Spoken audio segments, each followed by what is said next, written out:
అదేవిధంగా గురుకుల పాఠశాలలో వీళ్ళు ఇవాళ ఎంత కుంభకోణాలలో మునిగిపోయినట్టే కాంగ్రెస్ వాళ్ళు. మొన్ననే చూసినారు మీరు, టాస్క్ ఫోర్స్ వాళ్ళు పోయి కొండా సురేఖ గారి ఇంటి దగ్గరికి పోయినరు. ఆ కొండా సురేఖ గారి ఇంటి దగ్గరికి పోయిన టాస్క్ ఫోర్స్ వాళ్ళు ఇవాళ ఎందుకు పోయినరో ప్రపంచానికి చెప్పలేని పరిస్థితి. ఎవరికీ తెలియదు వీళ్ళు ఎందుకు పోయినరో తెలియదు.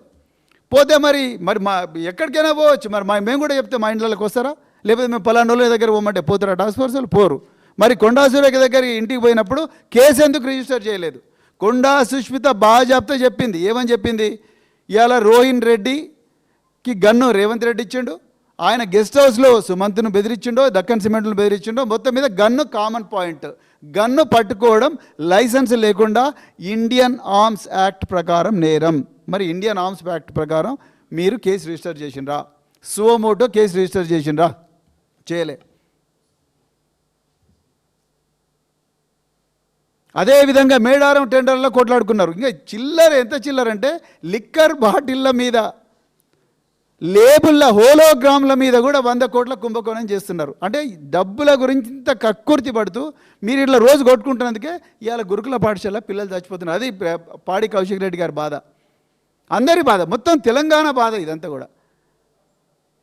కేసీఆర్ గారు అయితే మన కన్నీళ్ళు పెట్టుకున్నాడు. ఇంత గొప్ప తెలంగాణ గురుకుల పాఠశాలలు ఇలా గ్రూప్ 1 ఉద్యోగాలు, గ్రూప్ 2 ఉద్యోగాలు దాదాపు 30 నుంచి 40 మంది గురుకుల పాఠశాల చదువుకున్న పిల్లలు ఇలా గ్రూప్ 1, గ్రూప్ 2 ఉద్యోగాలు కొట్టుకున్నారు. అలాంటి గొప్ప గురుకులాలు ఇలా చావుకు కేంద్రాలైనాయి, మృత్యు కుహరాలు అయిపోయినాయి. 110 మంది పిల్లలు చనిపోయినరు. ఏ రక్తం తడిసిన చేతులతోని ఇదే హస్తం గుర్తుకు ఓటేయమని మీరు జూబ్లీహిల్స్ ఎలక్షన్లోకి పోతున్నారు. ఇవాళ సీతక్క గారు, అడ్లూరి లక్ష్మణ్ కుమార్ గారు, పొన్నం ప్రభాకర్ గారు, రేవంత్ రెడ్డి గారు, మీరు సమాధానాలు చెప్పాలి. పిల్లలు తినే గుడ్ల దగ్గర కుంభకోణం. పిల్లలు తినే గుడ్లు కేసీఆర్ ఏమో 60 గ్రాములు 50 గ్రాములు ఉండాలంటే వీళ్ళు 42 గ్రాములు ఉన్నా పర్వాలేదు, కానీ రేటు మాత్రం 7 రూపాయలు ఉండాలి గుడ్డుకు. ఎందుకు? పెద్ద పెద్ద బడా పౌల్ట్రీ వ్యాపారస్తులకు లాభం జరగాలి. 20,000 మంది చిన్న చిన్న కాంట్రాక్టర్లను కేసీఆర్ గారు తయారు చేస్తే ఈ సంక్షేమ పాఠశాల కోసం మొత్తం కలిసి జిల్లాకు ఒకటే కాంట్రాక్టర్కి ఇచ్చే ప్రయత్నం చేసిండ్రు. అదృష్టవశాత్తు మన కోర్టు కొట్టేసింది కాబట్టి ఈ బండారం తగ్గింది, లేకపోతే ఇంకా దోపిడీ అనేది విపరీతంగా జరుగుతూ ఉండే. ఇక రేవంత్ రెడ్డి గారు ప్రతిసారి కూడా young India residence schools, all national highways మీద నేను యంగ్ ఇండియా రెసిడెన్స్ స్కూల్స్ పెడతా అన్నాడు. పెద్ద పెద్ద హోర్డింగ్లు కనిపిస్తున్నాయి. ఇలా విచిత్రమైన విషయం ఏంటంటే ముఖ్యమంత్రి సొంత నియోజకవర్గంలో కూడా కేవలం ఒక గుంత దొబ్బి వదిలేసిండ్రు. 15,000 కోట్లతో యంగ్ ఇండియా రెసిడెన్స్ స్కూల్స్ అన్నారు. ఎక్కడున్నాయి? నేను మళ్ళొకసారి మీరు అందరికి కూడా రిక్వెస్ట్ చేస్తున్నా, ఇలా ఎస్ఏఎం రిజ్వీ గారికి ఎట్లయితే అన్యాయం జరిగిందో చాలామంది ఐఏఎస్ ఆఫీసర్లకు నేను చేతులు జోడించి ఐఏఎస్ ఐపీఎస్లకు వీళ్ళు ఇచ్చే అక్రమ ఆదేశాలు దయచేసి పాటించకండి. మీ అందరి జీవితాలు నాశనం అవుతాయి. వీళ్ళు ఏదైతే చట్టబద్ధంగా ఉందో ఆ చట్టబద్ధమైన నిర్ణయాలే తీసుకోండి.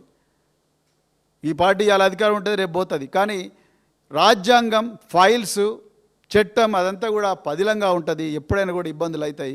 అందుకొరకు నేను మళ్ళొకసారి చెప్తూ, మరి ఈరోజు గురుకుల పాఠశాలలో జరుగుతున్న ఈ మారణ హోమం ఏదైతే జరుగుతుందో దీన్ని ఆపాలని, అదేవిధంగా ఈ కాంగ్రెస్ నాయకులందరూ కూడా పాలన గాలికి వదిలేసి జూబ్లీహిల్స్లో ప్రతి ఒక్క ఓటర్ను కూడా పోలీస్ డిపార్ట్మెంట్ అడ్డం పెట్టి, ఈ నవీన్ యాదవ్ను, శ్రీశైల యాదవ్ రకరకాల రౌడీ గ్యాంగులను అడ్డం పెట్టి ప్రతి ఒక్క ఓటర్ను బెదిరిస్తున్నారు. ఈ విషయం కూడా తెలంగాణ ప్రజలందరూ కూడా గుర్తించాలని చెప్పి వీళ్ళందరికీ కూడా జూబ్లీహిల్స్లో గుణపాఠం చెప్తే తప్ప మన గురుకుల పాఠశాలల్లో పిల్లల జీవితాలు సురక్షితంగా ఉండవు అని చెప్తూ, మరొకసారి ఈ అవకాశం ఇచ్చిన మీడియా మిత్రులందరికీ కూడా హృదయపూర్వక ధన్యవాదాలు చెప్తూ, జై తెలంగాణ, జై కేసీఆర్.